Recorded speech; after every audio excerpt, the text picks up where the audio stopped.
దట్టమైన అడవి గుండా ప్రయాణం, చుట్టూ ఎత్తైన కొండలు, ఆ పక్కనే లోయలు, దారంతా రాళ్లమయం. అడుగు తీసి అడుగు వేయటం కూడా కష్టమే. ఒకవైపు ప్రకృతి రమణీయత, మరొకన వన్యప్రాణుల భయం. ఇది నల్లమల్ల అడవిలో కనిపించే దృశ్యం. అయినా సరే ఆ అడవి మధ్యలో ఉన్న సలేశ్వరం ఆలయాన్ని, అందులో వెలిసిన లింగమయ్యను దర్శించుకోవటానికి ప్రతి ఏటా భక్తులు పెద్ద ఎత్తున బయలుదేరి వెళ్తారు. ప్రతి సంవత్సరం చైత్ర పున్నమి నాడు భక్తులు వేల సంఖ్యలో తరలివస్తారు. ఆ 5 రోజుల ఆ సాహసయాత్రపై ఓ ప్రత్యేక కథనం.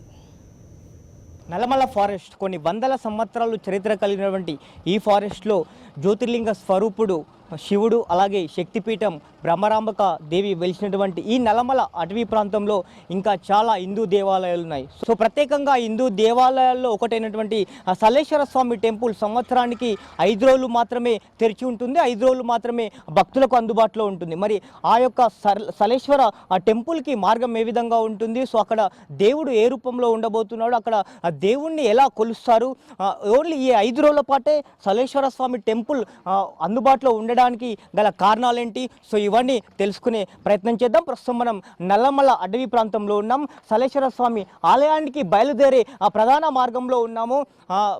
హైదరాబాద్ నుంచి సుమారు ఈ యొక్క సలేశ్వర స్వామి టెంపుల్ 170 కిలోమీటర్ల దూరంలో ఉంటుంది. సో ప్రస్తుతం మనం ఈ సలేశ్వర స్వామి టెంపుల్కి వెళ్ళే మార్గాన్ని చూద్దాం. 2 తెలుగు రాష్ట్రాల్లో విస్తరించిన నల్లమల్ల అటవీ ప్రాంతంలో ఉంది సలేశ్వర ఆలయం. తెలంగాణ రాష్ట్రంలో కొత్తగా ఏర్పడిన నాగర్ కర్నూలు జిల్లా లింగాల మండలం మన్ననూరు పరిధిలో సలేశ్వర క్షేత్రం ఉంది.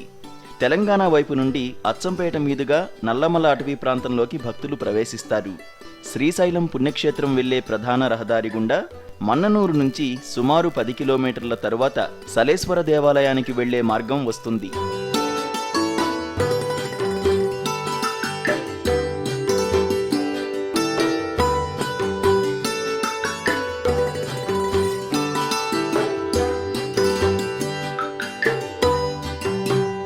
శ్రీశైల ప్రధాన రహదారి నుండి 18 కిలోమీటర్లు గతికుల రోడ్డులో నల్లమల్ల అటవీ ప్రాంతంలోకి వాహనాల్లో వెళ్ళాలి. ఈ ఇరుకైన మార్గంలో ఒకసారికి ఒకే వాహనం ప్రయాణించే వీలుంది. వెనక వస్తున్న వారికి ముందున్న వాహనం కనిపించినంతగా దుమ్ములేస్తుంది. ఇక్కడ నుంచి 18 కిలోమీటర్లు ప్రయాణించడానికి సుమారు 5 గంటల సమయం పడుతుంది.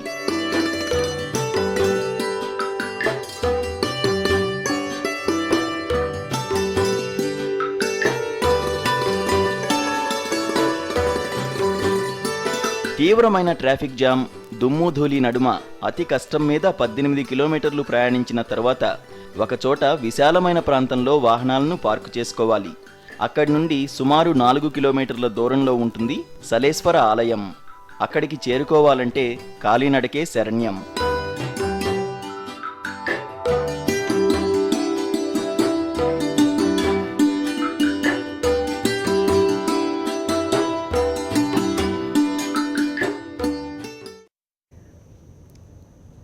పచ్చటి చెట్ల మధ్య చల్లటి వాతావరణంలో ప్రకృతి అందాలు తిలకిస్తూ జరిపే సలేశ్వర యాత్రకు వచ్చే భక్తుల సంఖ్య ఏటేటా పెరుగుతూ వస్తోంది.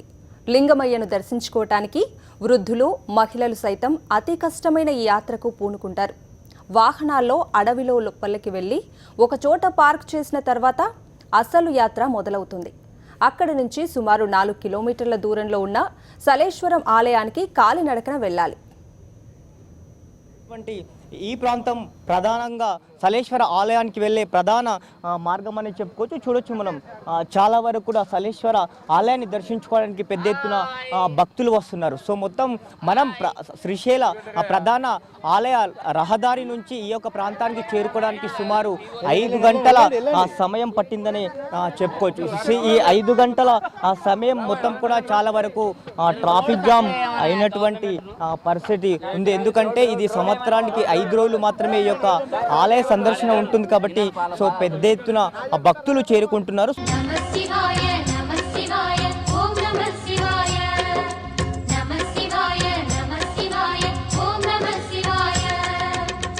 ఆ శివుడిని తలుచుకుంటూ అతి కష్టం మీద అడుగు తీసి అడుగు వేస్తూ ముందుకు కదులుతారు భక్తులు. కర్రలను ఊతంగా చేసుకుని ఒకరికొకరు ఆసరాగా నడుస్తారు. అయితే పగటిపూట ఎండవేడిమిని భరించలేక ఎక్కువగా రాత్రి సమయంలోనే ఈ యాత్రకు పూనుకుంటారు భక్తులు. సుమారు 4 కిలోమీటర్ల లోయలోకి దిగాలి. అడుగడుగునా ప్రమాదం పొంచి ఉంటుంది. ఏమాత్రం కాలు జారినా ప్రమాదం తప్పదు. అయినా సరే లింగమయ్య మీద నమ్మకంతో భక్తులు యాత్ర కొనసాగిస్తారు. ఈ భక్తులు వచ్చే మార్గాన్ని కనుక చూసుకుంటే చాలా వరకు ముందుగా తెలిసినటువంటి భక్తులు మాత్రం ఎవరు కూడా ఈ యొక్క యాత్రకు సాహసించారని చెప్పుకోవచ్చు. మొత్తం కూడా ఆ రాళ్లతో కూడినటువంటి ఒక యాత్రను చేపట్టాలంటే చాలా సాహసోపేతమైన నిర్ణయం అనే చెప్పుకోవచ్చు. ఎందుకంటే చాలా వరకు రాళ్ళన్నీ కూడా కరెక్ట్గా లేనటువంటి పరిస్థితి, కాళ్ళు అన్నీ కూడా బెనుకుతున్నటువంటి పరిస్థితి, చాలా ప్రమాదకరమైనటువంటి దారి ఇక్కడ మనకు కనిపిస్తుంది. ఏమాత్రం వేమరపాటున్నా కాళ్ళు బెనికినా చాలా ప్రమాదానికి గురయ్యే అవకాశం ఉంటుంది. అందులోనూ అందరూ అటు చిన్నవాళ్ళు పెద్దవాళ్ళు ఫ్యామిలీతో చిన్నపిల్లల్ని ఎత్తుకొని కూడా ఈ యొక్క యాత్ర చేపట్టడానికి చాలా వరకు భక్తులు ఉత్సాహం చూపుతున్నారని చెప్పుకోవచ్చు. చాలా పెద్దవాళ్ళు వయసు పైబడిన వారు అందరూ కూడా ఆ కట్టెల సహాయంతో ఈ యొక్క యాత్ర చేపట్టడానికి ముందుకు వస్తున్నారు. చెప్పండి, అసలు ఎందుకు ఇంత కష్టంతో రావాల్సిన అవసరం ఏముంది, ఎందుకు వస్తున్నారు? అన్నింటికీ మూలం శివుడు కనుక ఈ సలేశ్వర దేవాలయంకు ఎన్నోసార్లు విన్నాం, కానీ దేవాలయంకు రావాలని ఎప్పుడు రాలేకపోయినాం. ఎంత కష్టాన్నైనా ఇష్టంగా మార్చుకొని ఈ బండల రాళ్ళ మధ్య మొత్తం చాకులు లెక్క కొష ఉన్న రాళ్ళ మధ్య నడుచుకుంటూ పోతున్నామంటే నిజంగా ఇది ఎప్పుడూ వినలేని అనుభూతి. మరియు చెప్పాలంటే ముఖ్యంగా ఇది జీవితంలో మర్చిపోలేని సంఘటన. మరి భగవంతుడు ఈ విధంగా మాకు అవకాశం ఇచ్చినందుకు చాలా సంతోషిస్తున్నాం. బాధతోటైనా సరే సంతోషంగా నడుచుకుంటూ వెళ్తున్నాం. భగవంతుడు అందరినీ, మీ మీడియా వారిని కూడా అందరినీ ఆశీర్వదించాలని కోరుచున్నాం. చెప్పండి, చాలా వరకు చాలా పెద్ద పెద్ద భారీ శరీరం పెట్టుకొని కూడా ఈ యాత్ర చేయడం అవసరం అంటారా మీరు? దేవునికి మొక్కుకున్నాం కాబట్టి గత 4 సంవత్సరాల నుంచి వస్తున్నాం ఇక్కడ. ఈ సంవత్సరం కూడా మొక్కు చెల్లించుకుందామని వచ్చినాం ఇక్కడికి. సో ఎలాంటి మొక్కులు చెల్లించుకుంటున్నారు? ఏదైనా చేసే పని కానీ బిజినెస్ కానీ ఏదైనా చేసి మనకు వచ్చే సంవత్సరానికి ఇంకా బాగా అయితే మళ్ళీ వచ్చి ఇక్కడ మొక్కుంటామని చెప్పి రావడం జరిగింది. సో ఎలా ఉంది ఇక్కడ దారి, ఎలా ఉంది? దారిని చూస్తే ఏమనిపిస్తుంది మీకు? దారి చాలా రాళ్ళు రప్పలతో కూడుకొని కాళ్ళు ఎంత నొప్పి పెట్టినా కూడా దేవనామ స్మరణ చేసుకుంటూ ఎంతో ఈజీగా నడుస్తున్నామని అనిపిస్తుంది. అంటే ఇక్కడ దైవకృప చాలా ఉండి దేవుడు అక్కడికి నడిపిస్తున్నాడని మేము భావిస్తున్నాం. సో ఇది చాలా కష్టంతో కూడుకున్న పనిని కూడా చాలా ఇష్టంగా చేస్తున్నారని చెప్తున్నారు భక్తులు. ఎందుకంటే ఈ యొక్క దేవునికి మొక్కులు సమర్పించుకోవడానికి చాలా వరకు కూడా వస్తున్నటువంటి పరిస్థితిని మనం చూస్తున్నాం. ఇదే యాత్ర ఉదయం పూట కానీ మధ్యాహ్నం పూట కానీ చేయాలంటే చాలా సాహసోపేతమైన, ఎందుకంటే అధిక ఉష్ణోగ్రతలు నమోదవుతున్నాయి. సో ఈ ఉష్ణోగ్రతల నడుమ మధ్యాహ్నం సమయంలో ఈ యాత్ర చేపట్టాలంటే చాలా అనారోగ్య సమస్యలు కూడా వచ్చే అవకాశం ఉన్నటువంటి నేపథ్యంలో ఎక్కువగా సాయంత్రం పూట అలాగే రాత్రిపూట చాలా వాతావరణం చల్లగా ఉంటుంది కాబట్టి సాయంత్రము రాత్రిపూటనే ఈ యొక్క యాత్ర చేపట్టడానికి చాలా వరకు కూడా భక్తులు వస్తున్నారని చెప్పుకోవచ్చు. ఎందుకంటే మధ్యాహ్నం సమయంలో ఈ అటవీ ప్రాంతంలో మరింత వేడిగా ఉండే అవకాశం ఉంటుంది. అలాగే వడదెబ్బ లాంటివి అనారోగ్య సమస్యలు కూడా వచ్చే అవకాశం ఉంది కాబట్టి చాలా వరకు కూడా రాత్రి సమయాల్లోనే ఈ యొక్క యాత్ర చేపడుతున్నారు. కేవలం సంవత్సరానికి 5 రోజులు మాత్రమే ఈ యొక్క ఆలయ దర్శనం ఉంటుంది. చూడొచ్చు, అర్ధరాత్రి అయినా ఇంకా భక్తులు చాలా వరకు వస్తున్నారు. ప్రస్తుతం మనం మార్గ మధ్యంలో ఉన్నాం. ఇంకా మరికొన్ని కిలోమీటర్లు మనం పాదయాత్ర చేయాల్సి ఉంది. సో మరికొన్ని కిలోమీటర్లు కూడా ఈ యొక్క దారి ఇలానే ఉందా, మరి ఏ విధంగా ఉంది, మధ్య మార్గ మధ్యంలో ఏ ప్రదేశం? సలేశ్వర క్షేత్రం గురించి శ్రీ పర్వత పురాణంలో పేర్కొన్నారు. పూర్వం ఈ క్షేత్రానికి చేరుకోవాలంటే రవాణా సౌకర్యాలు లేక 40-50 కిలోమీటర్లు అడవిలో నడుచుకుంటూ వెళ్లాల్సి వచ్చేది. అడవిలోని క్రూర మృగాల బారిన పడకుండా అతి కష్టమైన యాత్రను పూర్తి చేసి లింగమయ్య సన్నిధికి చేరుకుంటారు. ప్రతి సంవత్సరం చైత్ర పున్నమి నాడు జరిగే ఈ సలేశ్వర ఉత్సవం పూర్తిగా చెంచుల ఆధ్వర్యంలోనే జరుగుతుంది.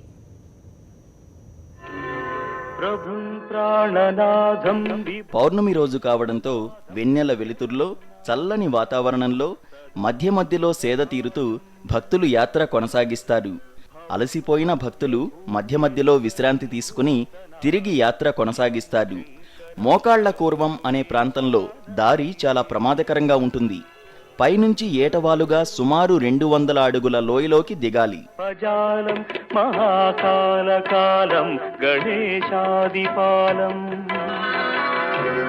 ఈ ఇరుకైన మార్గం గుండా కిందకు దిగడం చాలా కష్టం.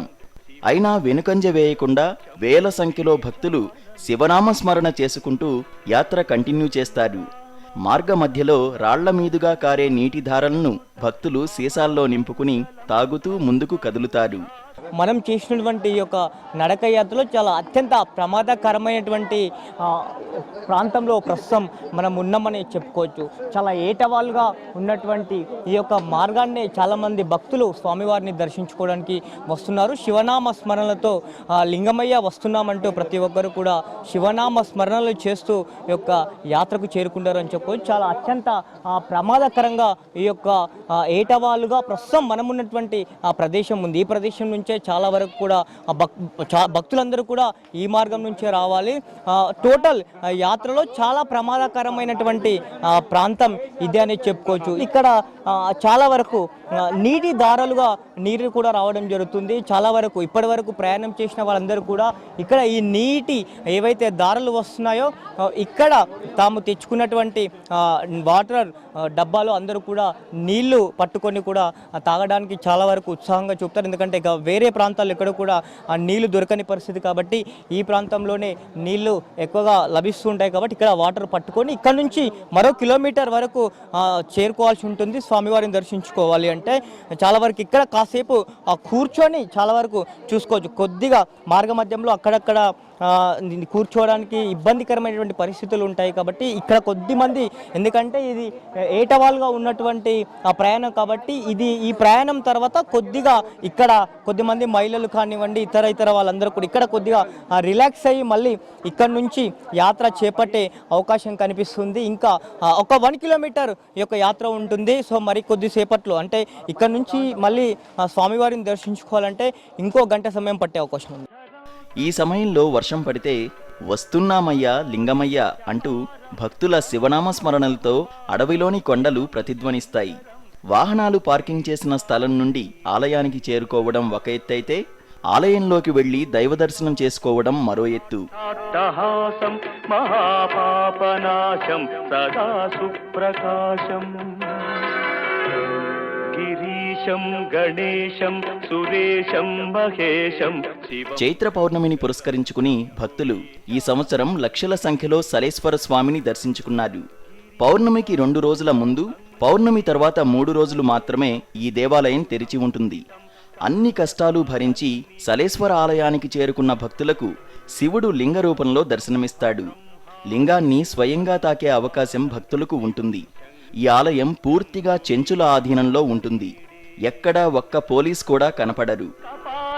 త్రిశూలం కరాభ్యాం దధానం పదాం భోజనం రాయ కామం దధానం. ప్రకృతి సిద్ధంగా ఏర్పడిన గుహలో ఉంటుంది సలేశ్వరం ఆలయం. అక్కడి దృశ్యం భక్తులను ఒక అద్వితీయమైన అనుభూతికి లోను చేస్తుంది. శ్రీశైల ప్రధాన రోడ్డు నుండి సుమారు 10 గంటల ప్రయాణం. అందులో 4 గంటలు కాలినడకతో వచ్చిన అలసటను భక్తులు పూర్తిగా మర్చిపోతారు. సలేశ్వర ఆలయానికి చేరుకున్నాం. నిజంగా సలేశ్వర ఆలయం ఒక అద్భుతం, ఒక అమోహం అని చెప్పవచ్చు. వింతల్లో రియల్గా ఇదొక వింతని చెప్పుకోవచ్చు. ఎందుకంటే ఈ ప్రకృతి సౌందర్యాన్ని చూస్తే తెలుస్తుంది. రియల్గా ఇక్కడికి వచ్చిన వాళ్ళకి ఎవరికి కూడా మాటలు రావేమో బహుశా. ఇక్కడ ఉన్నటువంటి ఈ వాతావరణాన్ని, ఈ యొక్క ప్రకృతి సౌందర్యాన్ని చూసి మాత్రం ఆ వాటర్ ఫాల్స్ నుంచి వస్తున్నటువంటి ఆ నీళ్లలో స్నానం చేయడానికి భక్తులు చాలా ఉత్సాహత చూపుతున్నారని చెప్పుకోవచ్చు. ఇక్కడ వరకు రావడం ఒక ఎత్తైతే ఈ వాటర్ ఫాల్స్లో స్నానం చేసిన ప్రతి భక్తుడు దర్శించుకోవడానికి, ఇక్కడ లింగమయ్యను దర్శించుకోవడానికి చాలా ఉత్సాహత చూపుతున్నారు. గతంలో ఎన్నడూ లేని విధంగా భక్తులు ఈసారి ఈ యొక్క టెంపుల్కి చేరుకుంటున్నారనే చెప్పుకోవచ్చు. చూడొచ్చు, ఓన్లీ కేవలం స్నానం చేయడానికి ఈ యొక్క కొలనులో మనం ఏదైతే చూస్తున్నామో ఆ కొలనులో స్నానం చేయడానికి, ఆ వాటర్ ఫాల్స్ నుంచి వస్తున్నటువంటి నీళ్ళలో స్నానం చేయడానికి భక్తులు కొన్ని గంటల తరబడి వెయిట్ చేస్తున్నారు. ఇక్కడ క్యూ లైన్ లాంటిది మాత్రం ఏమీ లేదు. ఇది ఒక ప్రకృతి సౌందర్యం. ఇక్కడ కట్టడం లాంటిది అలాంటిది ఏవీ లేవు. చాలా టెంపుల్స్ మనం చూస్తూ ఉంటాము, కట్టడాలు చూస్తూ ఉంటాం. కానీ ఇది ఒక హిందూ దేవాలయాల్లో సలేశ్వరం టెంపుల్ కూడా ప్రత్యేకత స్థానాన్ని మరికొన్ని రోజుల్లో సంపాదించుకుంటుండడంలో ఎలాంటి అతిశయోక్తి లేదని చెప్పవచ్చు. ఈ గుహలో కొన్ని అడుగుల ఎత్తు నుండి జాలువారే జలపాతం క్రింద స్నానం చేయడానికి భక్తులు ఉత్సాహం చూపుతారు. గుహ అంచులపై నిట్ట నిలువునా నడుస్తూ జలపాతం దగ్గరకు చేరుకుంటారు. కాలు జారితే కిందనున్న కొలనులో పడిపోతారు. జలపాతం దగ్గరకు చేరుకుని స్నానం చేయడానికి సుమారు గంట సమయం పడుతుంది.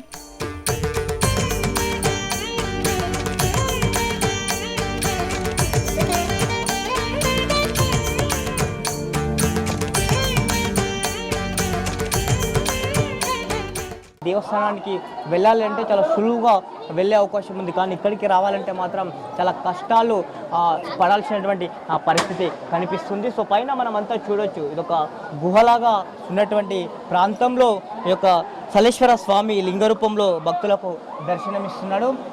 మనకు చెప్తున్నటువంటి ప్రకారం 50 సంవత్సరాల నుంచి అందుబాటులో ఉందని చెప్తున్నారు, కానీ ఇక్కడ ఉన్నటువంటి ఈ దేవాలయాన్ని కనుక చూసుకుంటే కొన్ని వందల సంవత్సరాల చరిత్ర ఉన్నట్టుగా స్పష్టమవుతుంది.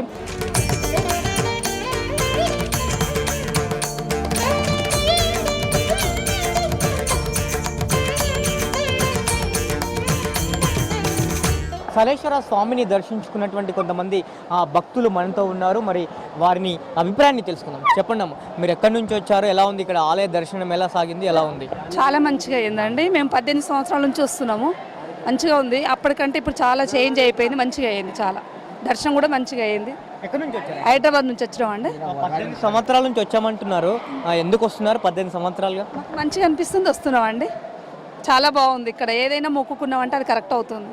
సో ముందు గత 18 సంవత్సరాల క్రితం చూస్తే ఇప్పుడు చూస్తే ఎలా ఉంది? భక్తుల రద్దీ కానివ్వండి, ఇక్కడ దర్శనం చాలా మంది వస్తున్నారు. అప్పుడు ఇంతమంది లేరు, ఎక్కడో ఒకరు అట్లా వచ్చేవాళ్ళు, మంటలు పెట్టుకుంటూ వచ్చేవాళ్ళు దారి గురించి. ఇప్పుడు చాలా పబ్లిక్ అయ్యిండ్రు. కరెంటు సప్లై కూడా లేకుండా అప్పుడు, ఇప్పుడు అన్ని సప్లై అయ్యింది. చాలా బాగుందండి. వస్తుంటే దారిలో కానీ అది కొంచెం భయంకరంగా ఉంది దారి, అలాంటి అప్పుడు ఎందుకు ఇంత దూరం రావడము అని ఏమన్నా అనిపించిందా ఎప్పుడైనా? ఎప్పుడు అనిపించలేదండి, దేవుడికి రావాలనిపించింది. మేము ప్రతి సంవత్సరం వచ్చినాం, మాకు ఇంకా రావాలనే అనిపిస్తుందండి. చెప్పండి అమ్మా, మీరు చెప్పండి, మీరు ఎక్కడి నుంచి వచ్చారో, ఎలా ఉంది? మేము హైదరాబాద్ ఆదర్శ్ నగర్ నుంచి వచ్చామండి. కానీ మేము 4 years బ్యాక్ వచ్చాము. ఇప్పటికి చాలా రష్ బాగా పెరిగింది, కానీ ట్రాఫిక్ చాలా ఇబ్బంది కలిగించింది. మేము 4.5 hours ఓన్లీ ఇక్కడ నుంచి ఇక్కడ రానికి మాకు టైం పట్టింది. అది కొంచెం అక్కడ ఇబ్బంది కాకుండా చూసుకుంటే బాగుంటుంది. స్నానానికి కూడా చూసుకుంటే చాలా పెద్ద వరుసలో ఉన్నారు భక్తులందరూ. సో ఎంత టైం పట్టింది ఇక్కడ స్నానం చేయడానికి, దర్శనం చేసుకోవడానికి? స్నానం చేయడానికి 3 గంటల టైం పట్టిందండి, దర్శనానికి 1 గంట. చిన్నపిల్లల్ని తీసుకొని వచ్చారు, ఎలా ఉంది ఇక్కడ? మేము సిటీ నుంచి వచ్చాము. ట్రాఫిక్ బాగా జామ్ అయింది, చాలా ఇబ్బందులు ఎదుర్కొంటున్నాము. పిల్లలు ఆకలి అని రాలేక ఇబ్బంది పడుతూ, ఇక్కడ కానీ ఏ ప్రాబ్లమ్స్ లేక, ప్రతిదానికి బస్సు సౌకర్యం కూడా సరిగ్గా లేక అడుగున ఇబ్బంది పడుతూ ఏదైనా ఉందా మీ పిల్లలకి? గుండ్లు అలాంటివి ఉన్నట్టు గుండు చేపిద్దామని 2 చిన్న పిల్లలని వెంబడి పెట్టుకొని వచ్చామండి. ఇంట్లో నుంచి బయలుదేరి మార్నింగ్ 8కి బయలుదేరితే ఈ టైం అయింది దేవుడి దర్శనం అయ్యే వరకు. దర్శనం చేసుకున్న అనంతరం తిరుగు ప్రయాణంలో వచ్చిన దారిలోనే నడుస్తూ కొండపైకి చేరుకోవాలి.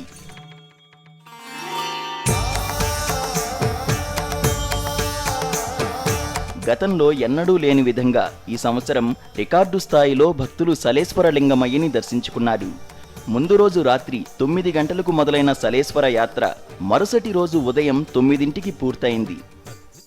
సో చూసారు కదా, నాగర్ కర్నూలు జిల్లాలోని మన్ననూరు పరిధిలో ఉన్నటువంటి సలేశ్వర దేవాలయం యొక్క విశిష్టత. రావడానికి చాలా కష్టతరమైనప్పటికీ కూడా భక్తులు ఎంతో ఇష్టంగా ఈ యొక్క దేవాలయాన్ని సందర్శించుకుంటున్నారు. ఏటేటా భక్తుల రద్దీ పెరుగుతున్నప్పటికీ ఇక్కడ సౌకర్యాలు మాత్రం ఏమాత్రం లేవని, రానున్న రోజుల్లో మరిన్ని సౌకర్యాలు ఏర్పాటు చేయాలని కోరుతున్నారు. సో ఇదొక తెలంగాణ అమర్నాథ్ యాత్రగా భక్తులు అభిప్రాయపడుతున్నారు. వీడియో శేఖర్తో కరెస్పాండెంట్ దిలీప్, సాక్షి న్యూస్, నాగర్ కర్నూలు జిల్లా.